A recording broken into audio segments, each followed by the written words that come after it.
Hugh, it is absolutely awesome to see you again. I Good haven't to see you talked too, man.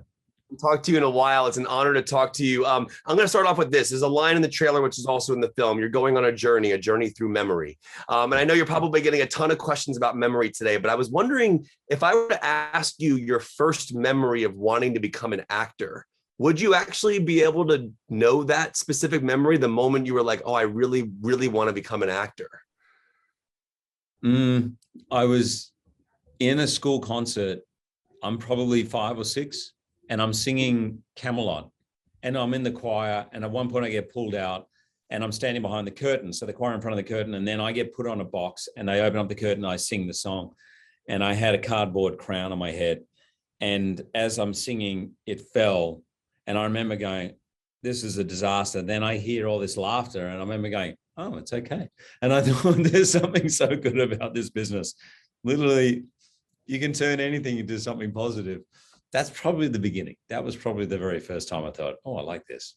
That's awesome. I was thinking back, I was like, I wonder what my earliest childhood memory was. And I have like glimpses of things, but a memory is such a fascinating thing in terms of that. But I was wondering, you obviously, this film is being released in theaters, but also HBO Max. And as theaters are returning, one of the beautiful things about going to a movie theater is sharing communal experiences with people, sharing the films with people. I was curious, out of all the movies that you've made in your career, is there a film of yours that was particularly special to see as a theatrical experience? Absolutely, I'm going to tell you the first thing that came to mind, because then all of a sudden seeing Les Mis with everyone in a musical, but when I was in X-Men, when I first came out, I hadn't done, it was the first American movie I'd done.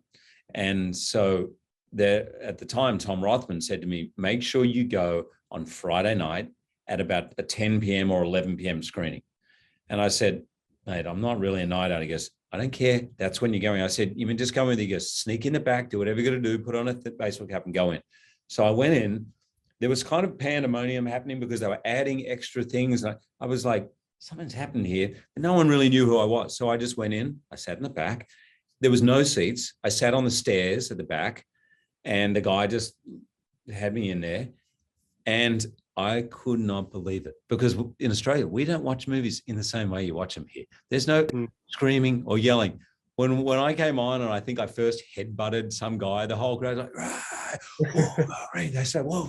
I'm like, what is going on here? That, seeing X-Men with a massive crowd, the booing, the cheering, was one of the things I'll never forget.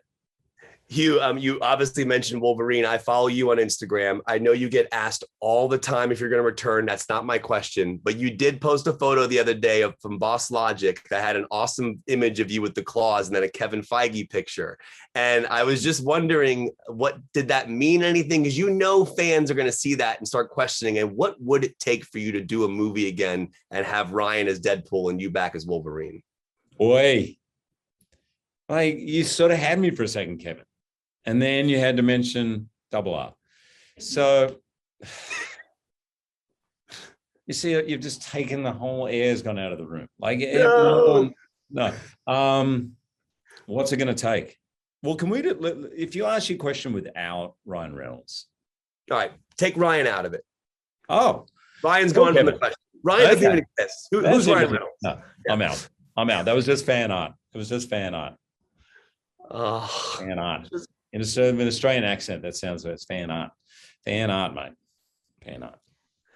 All right. Well, I just want to say congratulations to you. I love that you made Prestige with Chris Nolan years ago, and now you're back into that Nolan family with Lisa Joy here and Jonathan Nolan. I'm assuming the Nolan experience in 2006 probably helped this a little bit, I would imagine, right? Fully. And I mean, obviously that was something I'll never forget. And I met Jonah on that. It's got a lot of that. This is Lisa Joy's film. And you can feel the intelligence, the dotting of I's, the crossing of T's, that you got to keep watching closely, and then the way the film resonates days after. So yeah, it was a nice full circle moment for me. Yeah, well, congratulations to you, Hugh. It's always an honor to talk to you. You are one of the best actors of all time, and I hope you are proud of everything that you do. You should be proud of all the work you do, sir. You're incredible. I really appreciate that, Kevin. Good on you, man. Have a good day, sir. Bye.